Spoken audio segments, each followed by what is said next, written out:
আসসালামু আলাইকুম প্রিয় দর্শক, কেমন আছেন?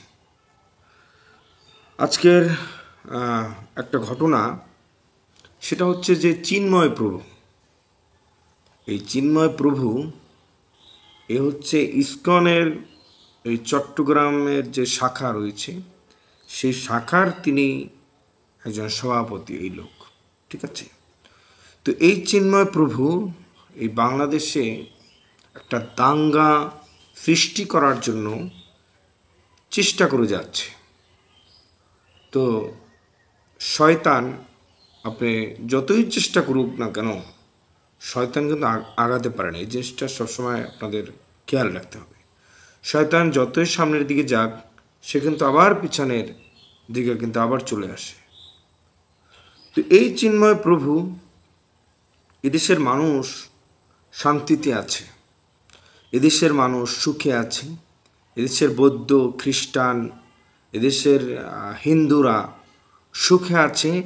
মানে এটা তার কাছে ভালো লাগতেছে না। চিন্ময় প্রভুর কাছে এই যে সুখে আছে, শান্তিতে আছে, এটা তার কাছে ভালো লাগতেছে না।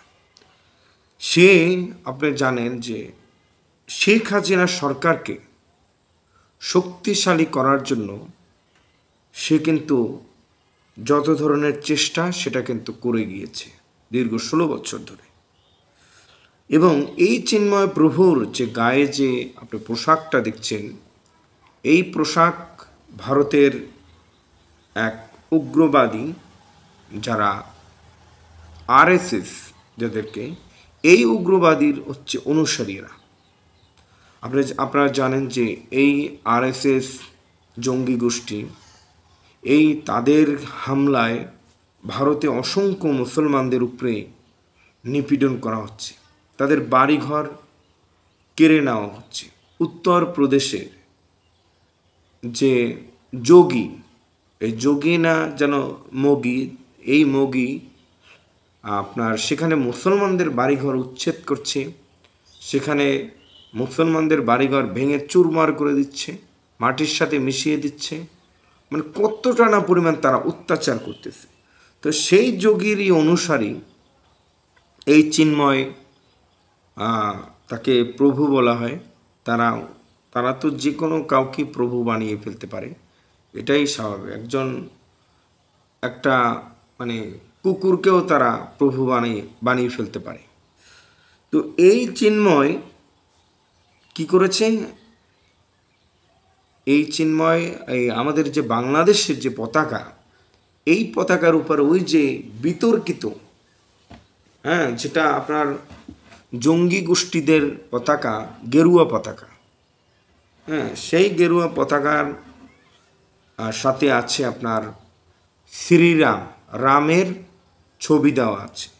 এটা সেই পতাকা দিয়ে, সেই রামের ছবিওয়ালা পতাকা দিয়ে তারা মানুষের উপরে হামলা চালায়, মানুষকে মারে, মারধর করে, বিভিন্নভাবে তারা অত্যাচার নির্যাতন করে এই গেরুয়া পতাকা মাধ্যমে। আপনারা জানেন যে এই গেরুয়া পতাকা তারা কিন্তু ভারতের যে বিভিন্ন মসজিদ আছে, সেই মসজিদের মিনারে কিন্তু তারা এই গেরুয়া পতাকাগুলা তারা কিন্তু টানিয়ে দিয়েছে। বিভিন্ন সময় আপনারা দেখবেন, সার্চ করলেই আপনারা পাবেন ইউটিউবে, যে ভারতে মসজিদে হামলা, অমুক ঈশা হামলা, যুবক পিটিয়ে হত্যা, এগুলো কিন্তু আপনারা পাবেন।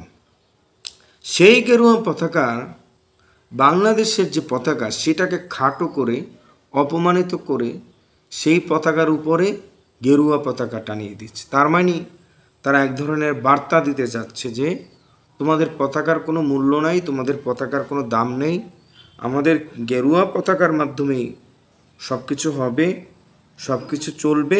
এটা হচ্ছে তাদের মূল কথা।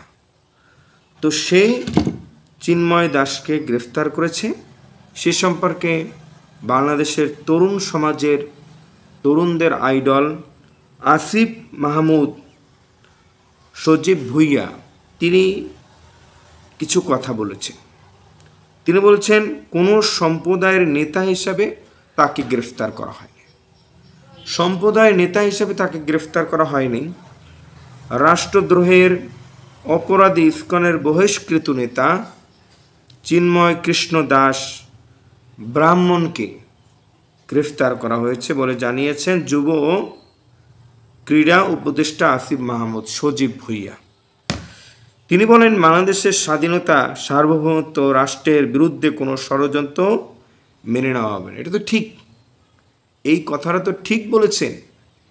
রাষ্ট্র, যেই রাষ্ট্রের মাধ্যমে আমরা এখন স্বাধীনভাবে কথা বলতে পারছি, যেই রাষ্ট্র স্বাধীন, রক্ত দিয়ে স্বাধীন করা হয়েছে, কোনো হিন্দু তো জীবন দিল না, কোনো হিন্দু তো এখানে কোনো আন্দোলনে যোগ হলো না। হ্যাঁ, তারাই আন্দোলনের বিরুদ্ধে ছিল, এই হিন্দু গোষ্ঠীরা, এবং হিন্দুদের বিভিন্ন ধরনের নেতাকর্মীরা এই ছাত্রদের উপরে হামলা চালিয়েছে। হ্যাঁ, এই ছাত্রদের অত্যাচার করেছে। তো এখন এই কথা হচ্ছে যে আপনার তাকে এই কারণে গ্রেফতার করা হয়েছে, সে রাষ্ট্রদ্রোহিতার অপরাধ করেছে, এটাই হচ্ছে তার মেইন অপরাধ, এই কারণে তাকে গ্রেফতার করা হলো। তো তিনি পীরগাছা সাউলা ইউনিয়নে পাওটানা কলেজ মাঠে স্থানীয় জনসাধারণের সঙ্গে মত বিনিময় এবং অসহায় ও দুস্থদের মাঝে শীত বস্ত্র বিতরণ শেষে সাংবাদিকদের এসব কথা বলেন তিনি। অর্থাৎ সেখানে যারা গরিব অসহায় ব্যক্তি আছে তাদেরকে তিনি সাহায্য করেছেন, তাদের জন্য কম্বল নিয়েছে, সেখানে তিনি এই কথা বলেছেন। আর প্রমাণ দেওয়ার আর কি আছে বলেন? প্রমাণ দেওয়ার মতো আর কি আছে? এই চিন্ময় প্রভুরা এই দেশের স্বাধীনতাকে বিশ্বাস করে না, স্বীকার করে না। তারা এই রাষ্ট্রকে একটা ভারতীয় রাষ্ট্র বানানোর জন্য যত ধরনের চেষ্টা তারা করে যাচ্ছে। তো এই চেষ্টা এই বাংলাদেশে সফল হবে না।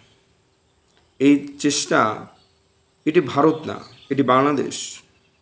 চিন্ময় প্রভুদেরকে এদেশে নিষিদ্ধ করা এটা জনগণের দাবি, এটা 18 কোটি মানুষের দাবি, এটা সবার দাবি। আপনি জানেন যে চিন্ময় প্রভুকে গ্রেফতার, যে কেউ যত বড় নেতা হোক না, যে সে যদি অপরাধ করে, আইন তার নিজের গতিতে চলবে। হ্যাঁ, আইন তো সবার জন্যই সমান।